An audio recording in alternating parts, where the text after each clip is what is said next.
For weeks the tabloids have been buzzing with whispers that Harry's recent meeting with his father was cold, formal, and left him feeling like nothing more than an official visitor. But in true Sussex fashion, Harry decided not to let such distortions stand. His spokesperson issued a statement declaring these reports categorically false, strong words meant to shut down the attempts to sabotage what was, by all accounts, a deeply emotional and hopeful reunion between father and son. The timing of these false reports is particularly suspicious. They emerged just as public sentiment was beginning to shift towards sympathy for Harry's position. Just as people were starting to see the human side of this family rift, suddenly anonymous sources appeared, claiming the meeting was awkward and strained. This is the same playbook we've seen before. Whenever the Sussexes gained positive momentum, mysterious palace insiders emerged to undermine their narrative. Think about this for a moment.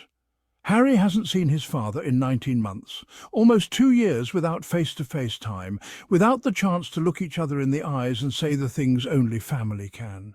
That kind of gap can create mountains of distance, especially when the world is watching your every move. But instead of cold formality, what truly happened was love, vulnerability, and even tears.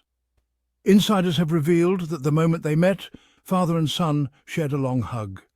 Harry broke down crying, and Charles, despite everything, held his son close. That's not the behaviour of strangers or distant acquaintances, that's family, raw and unfiltered. Picture this scene. 2 men who've been separated not just by geography, but by years of misunderstanding and media manipulation, finally embracing. Charles, despite his royal training to maintain composure, couldn't help but hold his son tighter. Harry, who has learned to armour himself against the world's judgment, allowed himself to be vulnerable in that moment. But the media, ever hungry for drama, tried to twist this reunion into yet another story of conflict. They claimed Harry felt like an outsider, like a visitor in his own family home. Yet Harry himself has now set the record straight. He called those claims pure invention, driven by people determined to derail any path toward reconciliation. And isn't that the truth? For years, every time Harry and Meghan take a step forward, someone behind the scenes seems eager to pull them 2 steps back. Whether it's a charity event, a business launch, or in this case an emotional family meeting, there's always a whisper campaign waiting to muddy the waters. The pattern is unmistakable. Remember when Harry and Meghan's Archwell Foundation announced their mental health initiatives? Within days, stories emerged questioning their motives. When they launched their Netflix project, suddenly there were concerns about their royal connections. And now, when father and son finally reconnect after nearly 2 years, the same forces try to paint it as a failure. But Harry won't be silenced. And perhaps the most touching part of this story is the gesture he brought to Clarence House, a framed photograph. Reports confirm that Harry handed this gift to his father, a photo of his beloved children Archie and Lilibet. Imagine that moment, Charles receiving a picture of the grandchildren he barely knows, yet who carry his blood and legacy. And let's be clear, this wasn't about pomp or performance. Harry's spokesperson confirmed the details only because they were leaked. He would have preferred to keep this private, personal and sacred. That shows us who Harry really is, a man who values sincerity over spectacle. Think about the significance of that photograph. In it, Charles could see Archie's mischievous smile, perhaps inherited from Harry's own childhood. He could see little Lilibet's eyes, maybe catching a glimpse of Diana's gentle spirit. These aren't just grandchildren he's missing. These are pieces of his own family legacy, growing up an ocean away. And the exchange wasn't one-sided. King Charles reportedly gave Harry a gift as well, just days before Harry's 41st birthday. Small acts like these matter. They tell us that beneath the noise, beneath the institution, there is still a father who loves his son and a son who deeply misses his father.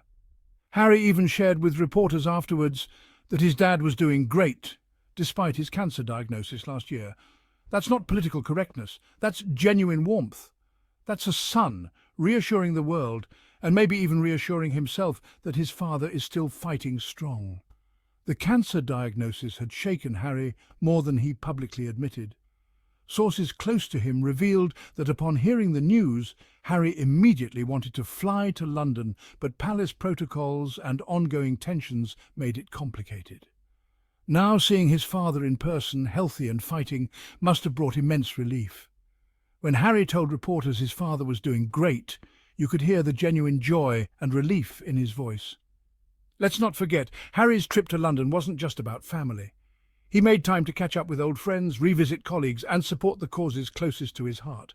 His team said he loved being back in the UK, and you can almost hear the sense of relief in those words. Harry belongs to more than just an institution. He belongs to a community of people he's worked with, laughed with, and stood beside for years. He spent time with veterans from his Invictus Games community, people who knew him not as a prince, but as a fellow warrior who understood their struggles. He visited with charity workers who remembered his hands-on approach, his willingness to get his hands dirty for causes he believed in. These weren't formal royal engagements, these were genuine reconnections with people who had shaped his identity beyond the palace walls. One veteran reportedly told Harry how much his continued support meant to the community even from across the Atlantic. A charity worker shared how Harry's advocacy had opened doors that remained closed to others. These are the relationships that truly sustain him. Now, how did this reunion come about? Not through palace spin, not through a forced appearance, but through something far more meaningful, a handwritten letter. Harry reached out directly to his father, expressing his desire to reconnect. There's something beautifully old-fashioned about that, no press release, no email, just ink on paper. And it worked. It opened the door to hugs, to tears, and to the possibility of healing. The letter, sources reveal, was deeply personal. Harry wrote about missing their conversations, about wanting his children to know their grandfather's voice, about the weight of years spent in silence. He acknowledged the pain on both sides while extending an olive branch that required tremendous courage to offer. Charles reportedly read the letter multiple times before responding. Here was his youngest son, the one who had caused him such public heartache, reaching out with vulnerability and love. The King's response was immediate, an invitation to Clarence House. No conditions, no media protocols, just a father saying yes to his son. This letter represents everything Harry has tried to convey about his intentions. He doesn't want public battles or media victories. He wants his family back. He wants his children to grow up knowing they have a grandfather who loves them, even if geography keeps them apart. Friends, what we see here is a man who refuses to give up on love. Harry could have easily hardened his heart after everything he and Meghan have endured, the media attacks, the cold shoulders, the constant suspicion. But he hasn't. Instead, he chooses vulnerability. He chooses to extend the olive branch again and again, even if it's not always reciprocated in the way he might hope. This reunion wasn't Harry's first attempt at reconciliation. Over the past 2 years, he's made countless overtures phone calls that went unanswered. Messages sent through intermediaries, invitations extended for video calls with his children. Each rejection could have been reason enough to stop trying. Each cold response could have justified building higher walls. But Harry understands something that his critics don't. Love requires risk. Reconciliation demands that someone must be willing to be hurt again, to be vulnerable again, to believe in the possibility of healing even when evidence suggests otherwise. Harry has consistently been that person in this family dynamic. And let's be clear, Harry isn't doing this for headlines. He isn't doing it for royal favour. He's doing it for his family, for his children, for the legacy they will inherit. Archie and Lilibet deserve to know their grandfather. They deserve to see that despite distance and disagreements, love can still find a way. Consider what Harry is modelling for his children. He's showing them that family bonds transcend anger, that love is worth fighting for even when the fight is exhausting. Archie and Lilibet will grow up knowing that their father never stopped trying to heal the rift, never stopped believing in the power of family connection. This is particularly poignant given Harry's own childhood experience. He lost his mother when family relationships were strained, when there were unresolved tensions and unspoken words. He carries that regret, that knowledge of time that can't be recovered. He's determined that his children won't inherit the same pain. So while the tabloids may try to twist this into another tale of royal drama, the truth shines brighter. Harry is leading with love, courage, and honesty. And if there's one lesson to take from his actions, it's this: reconciliation is always possible when the heart remains open. The broader implications of this reunion extend beyond the royal family. In a world increasingly divided by politics, ideology, and personal grievances, Harry's approach offers a different model. He shows us that it's possible to maintain your principles while still extending grace. It's possible to protect your family while still believing in the possibility of healing broken relationships. What happens next remains to be seen. But this meeting has established something crucial: a foundation for future connection.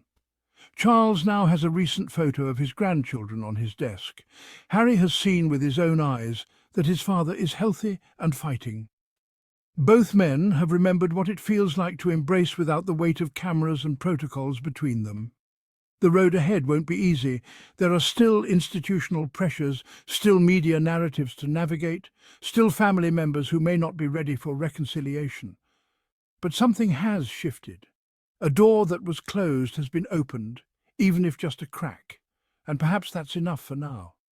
Perhaps healing happens not in grand gestures or public declarations, but in quiet moments between a father and son, in photographs shared and gifts exchanged, in handwritten letters that say what hearts have been too afraid to speak aloud. Harry has planted a seed. Whether it grows into full reconciliation or simply provides moments of connection across the distance, he has done what love requires. He has tried. He has shown up. He has chosen hope over hurt, vulnerability over vengeance. And that, dear friends, is the Sussex way, leading with love, even when the world expects them to lead with anger. That's the legacy Harry is building for his children, and perhaps the greatest gift he could give them: the knowledge that love, real love, never stops trying. This reunion reminds us all that beneath the titles and the drama, these are human beings who share blood, history, and despite everything, love. And sometimes that's enough to begin healing what seemed permanently broken.